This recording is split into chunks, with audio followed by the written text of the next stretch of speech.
안녕하세요. 오늘은 꼰대 90년대생이 온다 라는 제목으로 이야기를 나누어 보도록 하겠습니다. 고정된 사회에서는요, 아랫세대가 윗세대를 존중하기가 좀 쉽습니다. 아버지가 농사를 지으던 땅에서 아들이 농사 지어요. 그럼 배울 게 굉장히 많겠죠. 10년을 배웠어도요, 10년 만에 오는 기근이 찾아오면요, 아버지에게 배울 게 또 있어요.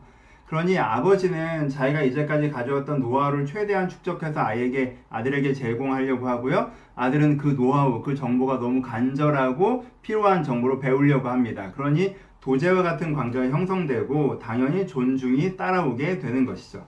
그런데 세계사에서 가끔씩 급변하는 시대가 등장해요. 예를 들면 바벨론 제국이 생겼을 때, 페르시아 제국이 생겼을 때, 로마 제국이 생겼을 때, 산업혁명 시기에, 프랑스 혁명 시기에 급변기, 우리나라에서는 뭐 조선의 건국, 개화기 이런 급변하는 시대가 등장한단 말이에요. 이 급변하는 시대에서는요, 윗세대의 정보량이 아랫세대에게 필요가 없어져요. 그쵸? 이전 세대가 살아가던 방식으로 새로운 세대가 살 수가 없다는 거예요. 이 시대는 누가 권위를 가져요? 아랫세대가 더 권위를 갖습니다. 왜요? 새로운 정보에는 흡수력이 더 좋기 때문에. 그래서 고정된 시대에서는 윗세대가 권위를 갖고 윗세대가 세상에 대해서 더 잘 알고 아랫세대가 배워가지만 이 급변하는 시기에서는요, 아랫세대가 세상에 대한 정보를 더 잘 알고 윗세대가 거의 약간 못 미치는 구조가 형성되기도 한다는 거예요. 그러니 자연스럽게 윗세대를 존중할 이유가 그다지 없어지는 거예요. 두 가지 포인트를 얘기합시다. 그러니까 이건 싸가지의 문제가 아니라는 거예요. 요즘 애들은 버릇이 없고 예의가 없고 인격이 덜 됐고가 아니에요. 우리는 우리라고 표현하면 합니까? 우리는 조금 더 이런 구조가 있었지만 이제는 이런 구조가 사라졌기 때문에 이들이 우리 윗세대를 그다지 존중하지 않은 걸 되게 자연스러운 일로 받아들이실 필요가 있어요. 아랫세대한테 얘기합니다. 이게 2세가 되게 특별하고 잘난 세대가 등장한 게 아니란 건 아시겠죠? 이건 시대가 급변할 때마다 나타나는 현상이에요. 그러니까 내가 특별히 주체적이고 자유로운 세대, 존재, 사람이라고 착각하지 않으시는 게 필요합니다. 겸손이라고 얘기를 해보죠, 그걸. 여러분, 개화기 시대 할머니, 할아버지들도 여러분들과 같은 마음이었고요. 조선 건국시대 조선 사람들 여러분들과 같은 마음이었습니다. 이건 고려적 얘기를 한다 이런 표현 아세요? 저희 할머니가 가끔 쓰시던 표현인데 이 표현이 언제 등장했을까요? 조선 건국 때 등장했겠죠. 부모는 고려시대에 평생 살았습니다. 그래서 고려 때에 꽤 익숙해요. 근데 아이는 조선시대에 이미 태어났을 때 조선이 건국됐어요. 그래서 조선의 세상을 살아가고 있습니다. 근데 아버지가 자꾸 고려 때 얘기를 하는 거예요. 그러면 이 세대가 윗세대한테 뭐라는 거예요? 그래서 고려적 얘기를 하고 이렇게 하는 거예요. 그쵸? 이들의 정보량이 더 이상 물려줄 만한 정보량이 아니게 된 거예요. 그쵸? 그러니까 특별히 대단한 인류에 없었던 무슨 일이 여러분들의 주체적인 자유로운 이런 게 아니라 급변기엔 약간 그렇게 된다는 걸 이해하시고 받아들이시는 게 필요합니다. 세 가지 조언을 조금 더 할게요. 뭐 조언이란 말이 웃기긴 하지만 제 생각이니까 무시하셔도 돼요. 첫 번째, 그러니까 윗세대에게 하는 조언인데 윗세대에게 하는 첫 번째 조언.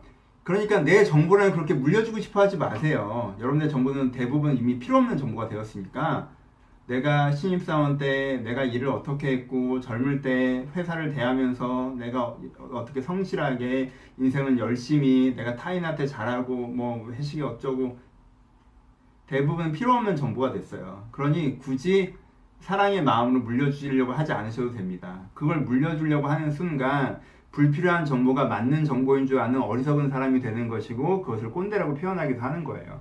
그건 약간 어떤 사람을 희화화시키고 규정하면서 왕따시키는 문화이기 때문에 좋은 문화는 아니지만 그걸 겁먹을 필요는 없지만 여전히 그럼에도 불구하고 그렇게 이미 불필요해진 정보량을 전달하려고 하실 필요는 없어요. 두 번째, 그렇다고 젊은 세대를 막 배우려고 하실 필요도 없어요. 뭐 90년대생이 온다 읽고 요즘 애들은 어떤 농담을 하더냐, 요즘 뭘 하더라, 요즘 애들은 어떻더라, 요즘 애들은 어떻더라 이렇게 막 자기가 시대에 뒤처지지 않고 따라간다는 생각으로 그렇게 하시는 분들이 있는데 글쎄요. 그거 아세요? 이 방식은 여전히 되게 올드하다는 거. 이 방식은 이전 세대의 방식이에요. 윗세대가 어떻게 하는 걸 내가 따라하고 배워야겠다라는 그 방법을 그대로 이 사람만 봐도 아랫세대가 하는 거 내가 따라하고 배워야겠다라고 하는 거예요. 여러분, 근데 얘들도 답 없습니다.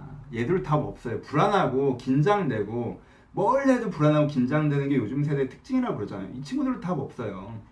누구도 풀어보지 않았던 문제를 풀어가는 입장이고 정보량이 많은 것 같지만 이것 자체가 답일 수가 없어요. 그러니까 그렇게 얘네들 따라가면 되겠지도 되게 아니라는 생각이세요. 그러니까 그냥 플레이어로서의 마음을 가지시는 게 좋아요. 이 친구나 나보다 나이가 많은 사람이나 젊은 사람이나 급변하는 시대라고 하는 같은 문제를 맞닥뜨리고 있고 그 문제에 대해서 그럼 난 어떻게 살아가지 나름대로 문제를 풀고 있는 거예요.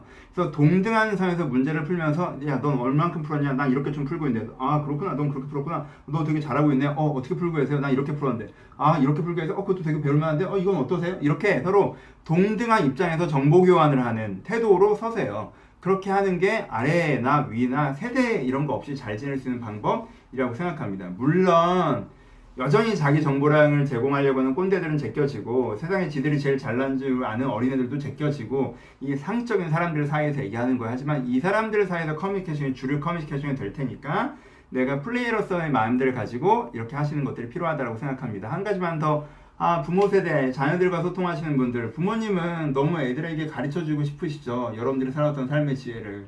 여러분들이 사랑하시는 건 알겠어요. 근데 여러분 그 정보랑 대부분 쓸데없습니다. 그러니까 전달하려고 하지 마세요.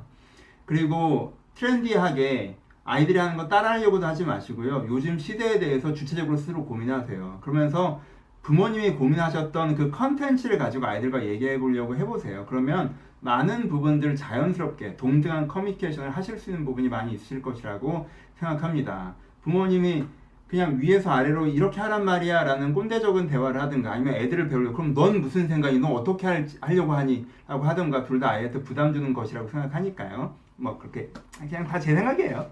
오늘 했던 얘기는 다 무시하셔도 됩니다. 그냥 제 생각이니까 목사로서 하는 얘기가 아니라 하여튼 이 얘기도 한번 남겨보고 싶어서 녹음을 했습니다. 도움되실 분들에게 도움이 되시길 들어주셔서 감사합니다.